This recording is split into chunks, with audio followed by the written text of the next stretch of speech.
એકાએક ગુજરાતમાંથી 4 આતંકવાદીઓ ઝડપાયા છે। અલ-કાયદાના આ 4 આતંકવાદીઓ ઝડપાયા છે। બુલેટિનની શરૂઆતમાં જ્યારે વાત કરી ત્યારે કેટલીક માત્ર પ્રાથમિક માહિતી મળી હતી, પણ ધીમે ધીમે હવે એક એક માહિતી, એક એક ઘટસ્ફોટ સામે આવી રહ્યો છે। એવું પણ જાણવા મળી રહ્યું છે હવે કે કેટલાક લોકોને આ લોકો ભેગા કરી રહ્યા હતા। આ ચારેય આતંકવાદીઓ અમદાવાદમાંથી, મોડાસામાંથી અને દિલ્હી, નોઈડામાંથી આ આતંકવાદીઓને ઝડપી પાડવામાં આવ્યા છે અને એ આતંકવાદીઓના કોઈ મેલા મનસૂબા હોવાની પણ શક્યતા જોવાઈ રહી છે। જિગ્નેશ મારી સાથે જોડાયા છે। જિગ્નેશ, શું કોઈ સ્લીપર સેલ એક્ટિવ કરી રહ્યા હતા, એનું નેટવર્ક આ લોકો પાથરી રહ્યા હતા અને આવનારા સમયમાં શું કોઈ મોટો બોમ્બ બ્લાસ્ટ અથવા તો કોઈ મોટી ખાના ખરાબીના મનસૂબા હતા કે કેમ?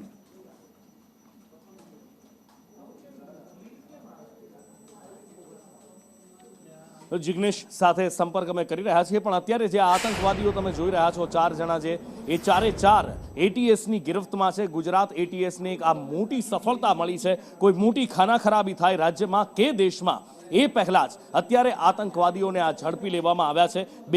બે આતંકીઓ ગુજરાતમાંથી ઝડપાયા છે અને એક નોઈડા અને એક દિલ્હીથી ઝડપી પાડવામાં આવ્યો છે। અલ-કાયદા સાથે સંકળાયેલા હતા, ઘણા બધા ગ્રુપ્સની અંદર પણ આ લોકો હતા અને જેહાદી પ્રવૃત્તિ કરી રહ્યા હતા, જેહાદનો ફેલાવો પણ કરી રહ્યા હતા અને અત્યારે એ જાણવા મળી રહ્યું છે કે આ આતંકવાદીઓ કેટલાક લોકોને પણ પોતાની સાથે જોડી રહ્યા હતા। શું એક સ્લીપર સેલનું નેટવર્ક બનાવાઈ રહ્યું હતું અથવા તો જે નિર્દોષ યુવાનો છે, શું એમનું બ્રેન વોશ કરી અને એમને કોઈ અવળા રસ્તે ચડાવવામાં આવી રહ્યા હતા? શું એમને જેહાદના રસ્તે ચડાવવામાં આવી રહ્યા હતા અને એક મોટું નેટવર્ક ઊભું કરી કોઈ શહેરમાં કોઈ જગ્યાએ મોટા ખાના ખરાબીના એમના મનસૂબા હતા કે કેમ? એ બધી જ તપાસ અત્યારે ચાલી રહી છે।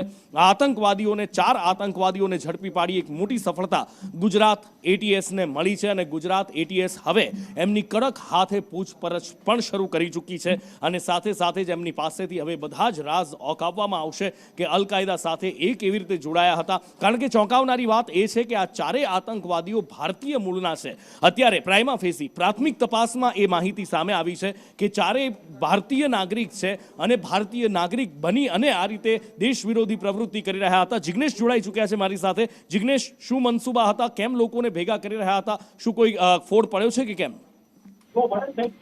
નુપુર, વાત કરવામાં આવે તો જે અત્યારે જે એટીએસ દ્વારા જે આરોપીની ધરપકડ કરવામાં આવી છે, 4 આતંકીઓ છે,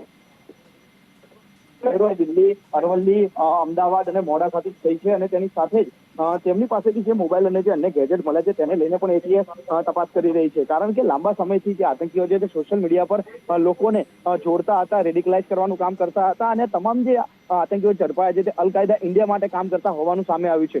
ગુજરાત એટીએસે ગઈકાલે મોડી રાત્રે એક સંયુક્ત ઓપરેશન હાથ ધર્યું હતું, જેમાં અલગ અલગ જગ્યાએથી 4 આતંકીઓને ઝડપી લીધા છે અને તેમની પાસેથી જે મોબાઈલ અને અન્ય જે ગેજેટ કે જેના થકી તેઓ એન્ડ ટુ એન્ડ ઇન્ક્રિપ્ટેડ જે એપ્લિકેશન વાપરતા હતા અને જેના થકી તેઓ જેહાદ ફેલાવવાનું કામ કરતા હતા, તે એપ્લિકેશન અને તેના જે કહી શકાય કે તેની જે ચેટ હતી તે પણ રિકવર કરી છે।